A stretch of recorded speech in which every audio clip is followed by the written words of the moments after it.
Untuk pilkada atau pemilihan kepala daerah 2024 khususnya Kabupaten Sleman, DPP PDI Perjuangan memberikan rekomendasi pada Danang Maharsa, kader PDI Perjuangan Kabupaten Sleman yang saat ini menjabat Wakil Bupati Kabupaten Sleman. Dalam pilkada 2024 nanti, Danang Maharsa maju kembali sebagai Wakil Bupati mendampingi Hardo Kiswoyo. Danang Maharsa pun menyampaikan rasa syukurnya atas rekomendasi itu. Dua orang ini yang mendapatkan rekomendasi, yakni Hardo Kiswoyo dan Danang Maharsa. Nah, oleh karena itu kemudian kami pada pagi ini menyerahkan terlebih dahulu kepada DPC.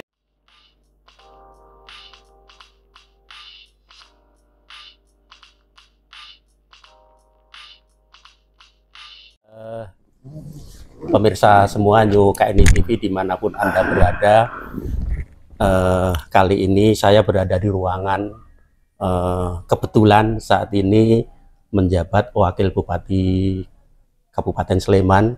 Beliau adalah Mas Danang Maharsa ya, yang dalam seperti kita ketahui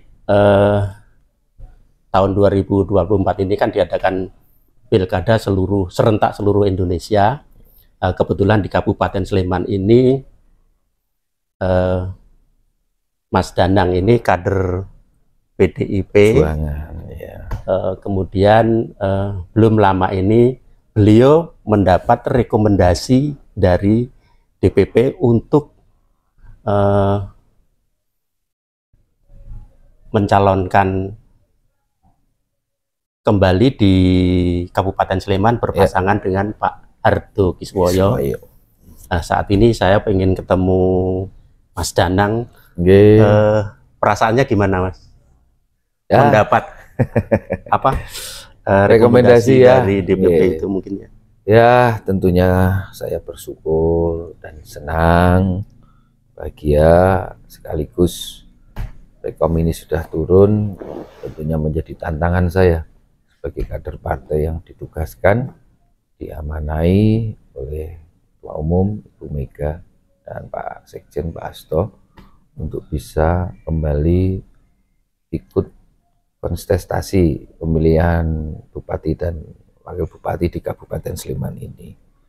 Tentunya ini tugas yang sangat mulia dan tentunya keberuntungan bagi saya, karena di antara beberapa kader PDI Perjuangan di Sleman ya, ini yang lamar banyak ya, yang lamar banyak, yang ingin juga tentunya dari PDI ini banyak, karena PDI kan partai yang saat ini satu-satunya bisa mencalonkan sendiri, sesuai mandiri ya, sesuai dengan perolehan kursi. Tapi itu kan tidak cuma juga, nanti tetap koalisi. Ya, betul. Saya diamanai ini kan sesuatu yang bagi saya bersyukur, karena banyak orang PDI kader juga, tapi ini jatuh ke saya, Pak, kan seperti itu. Jadi ini suatu keberuntungan yang amanah yang harus saya jalankan dengan sungguh-sungguh bagi saya, bukan seperti itu. Kalau mungkin ada firasat atau enggak, Mas? Firasat enggak lah bagi saya, tapi ya saya orang yang beriman, beragama, tentunya doa itu selalu saya ucapkan dan selalu saya panjatkan kepada Tuhan. Yang terbaik bagi saya, terbaik bagi pribadi saya, orang-orang sekitar saya, keluarga, kader partai, simpatisan, orang seperjuangan saya, dan tentunya untuk masyarakat Kabupaten Sleman, kan seperti itu. Kalau firasat nggak ada, biasa saja, Bapak.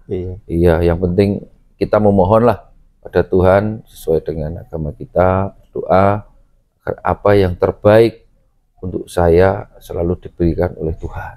Itu aja, Pak. Terus kemudian ini kan sudah pengalamannya udah menjadi wakil ya? Ya, pernah menjabat ya. Pernah menjabat. Jadi mungkin ada sesuatu yang dilakukan sebagai kader PDI di Kabupaten Sleman yang menjadi wakil bupati saat ini, mungkin yang dilakukan apa saja mungkin yang ya pastilah karena sesuai dengan apa ya yang terkenal di masyarakat itu kan PDI itu kan kaderi wong cilik gitu. Ya. Apa yang dilakukan dengan wong cilik? Ya, tagline itu selalu melekat pada partai saya PDI Perjuangan karena PDI Perjuangan itu lahir, tumbuh dan besar ini karena kekuatan wong cilik, kekuatan grassroots, akar rumput yang selama ini memang masih menjadi kekuatan yang tidak bisa terpisahkan oleh partai saya. Dan tentunya karena kekuatan kita itu berasal dari grassroots, akar rumput wong cilik, pastinya semua kader partai yang diperintahkan duduk mempunyai jabatan baik di eksekutif dan legislatif itu juga harus berpikir terkait dengan program apapun, pemberdayaan apapun, fokusnya itu juga harus untuk wong cilik itu. Karena terus terang sampai saat ini Sleman lah, nggak usah luas-luas, itu juga belum bisa terlepas dengan yang namanya kemiskinan, yang namanya pengangguran saat ini dan lain sebagainya. Ya itulah yang nanti akan menjadi fokus kami ke depan untuk bisa menyelesaikan terkait dengan permasalahan-permasalahan itu. Karena pasti dari sekian banyak permasalahan tadi ada orang-orang partai, ada orang-orang simpatisan kita yang juga harus kita perlu perhatikan, Bapak. Seperti itu. Kalau Mas Danang ini kan mungkin punya background, mungkin backgroundnya bisa menduduki di kalau pemerintahan. Masalah background latar belakang sebenarnya atau gini, jadi karir politiknya dimulai dari sejak kapan? Oke, jadi kalau terkait dengan karir politik sebenarnya saya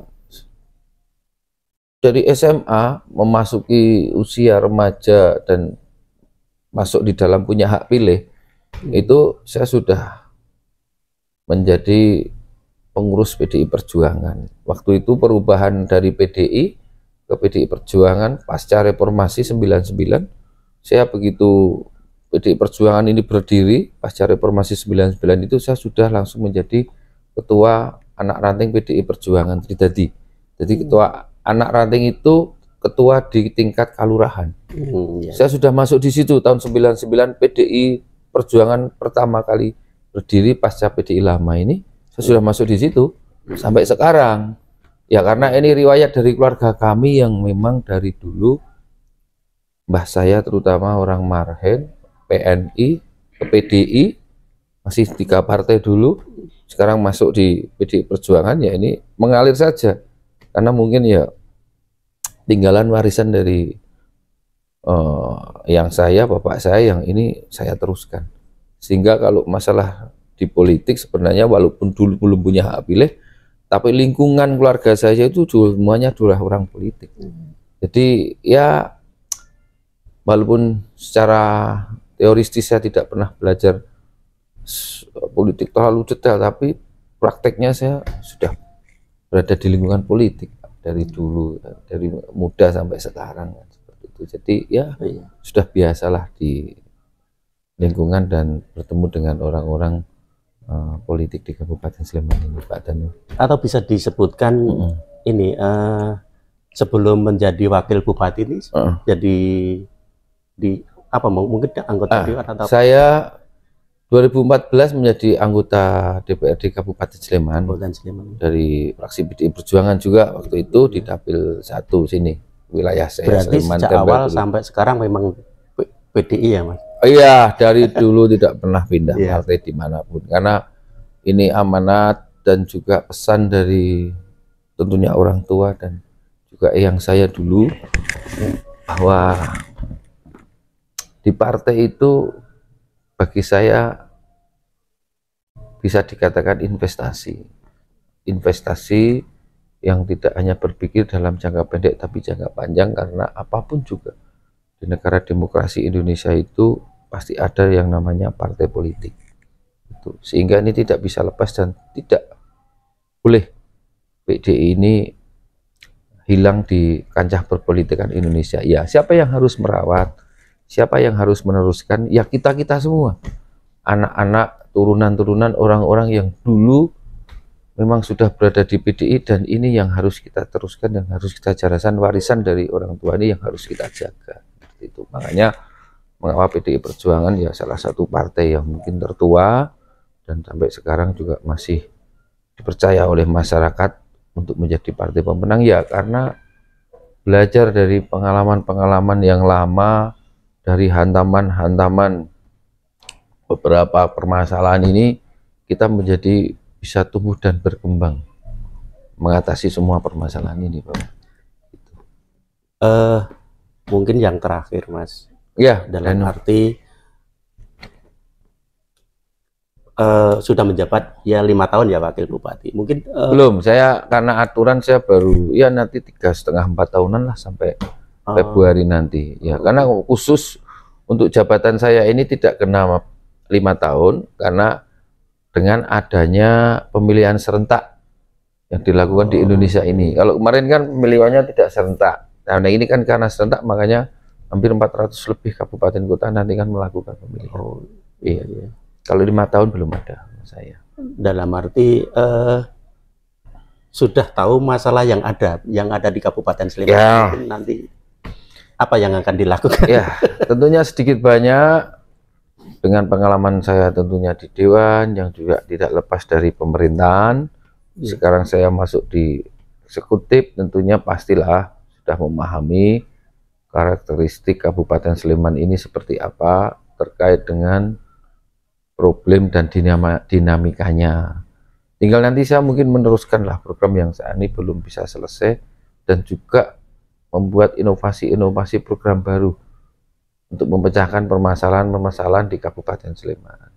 Contoh yang baru tren sampah. Sampah, betul. Nah, kita kan harus cepat ini berpikir.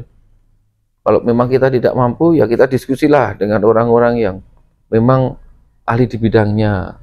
Sampah di Sleman ini harus ditangani dengan seperti apa? Oke, caranya apa? Kalau sudah tahu gitu, nanti terkait dengan kira-kira yang diperlukan untuk mengatasi ini berapa anggarannya kan gitu. Gitu. Ya ini harus kita akui gitu. Jadi kita jangan permasalahan itu dijadikan beban bagi saya. Tapi kalau saya permasalahan itu jadikanlah itu suatu pembelajaran untuk terus kita bisa belajar, terus bisa kita untuk mengasah ilmu kita untuk bisa menyelesaikan itu semuanya. Kalau dijadikan permasalahan dan ini akan menjadi beban kita, tentunya kita tidak bisa mengatasi itu. Kalau kita nggak bisa mengatasi, ya tanya dengan orang yang bisa, tanya dengan ahlinya, kan gitu. Kalau saya yakin semua pimpinan pasti mempunyai keterbatasan. Tapi bagaimana keterbatasan itu bisa kita gunakan untuk menyelesaikan? Ya kita tanyalah pada orang yang bisa. Sleman itu kan tempatnya orang-orang top, semua universitas ada di Sleman. Iya, negeri swasta yang top ada di Sleman. Tentunya kalau secara akademisi punya konsep-konsep bagus lah. Tinggal bagaimana kita mengimplementasikan ini menjadi suatu tindakan yang nyata untuk masyarakat, itu aja. Yakinlah sarana prasarana SDM sini Sleman ada. Tinggal bagaimana kita mengolah Kabupaten Sleman ini sebagai kabupaten yang minimal bisa mengatasi semua permasalahannya. Itu aja bagi saya, Pak. Yang terakhir, Mas, mungkin ada ajakan untuk masyarakat Sleman bagaimana nanti Sleman itu menuju ke Indonesia Emas. Oke, 2045 ya. Nah, terkait dengan Indonesia Emas ini tentunya kita juga meneruskan program dari pemerintah pusat. Jadi Indonesia itu saat ini kan mempunyai bonus demografi. Bonus demografi yang mungkin belum tentu ini kita jumpai 100 tahun yang lalu. SDM juga bonus. Nah, SDM juga bonus. Artinya kalau kita lihat dari jumlah penduduk di Sleman ini, dari rata-rata usia yang muda sama yang tua itu sekarang banyak di posisi masyarakat atau usia yang muda. Artinya masyarakat usia produktif Yang ini memang harus kita garap secara maksimal untuk bisa menyelesaikan dan mengoptimalkan potensi yang ada. Jepang, Cina itu 10, 20. Kalau di Sleman mungkin bisa disebutkan Mas, potensi apa gitu? Pariwisata atau UMKM? Pariwisata bisa kita optimalkan karena adanya ya pembangunan fisik yang menunjang. Terus pertanian milenial mungkin yang saat ini belum sempat disentuh dan dicintai atau disenangi oleh teman-teman muda ini. Ya karena Sleman kan masih banyak lahan pertaniannya. Artinya pertanian itu bukan terus sawah. Justru ada padinya enggak, bisa kebun, holti, perikanan, gitu. Itu semua bisa dirangkum di pertanian.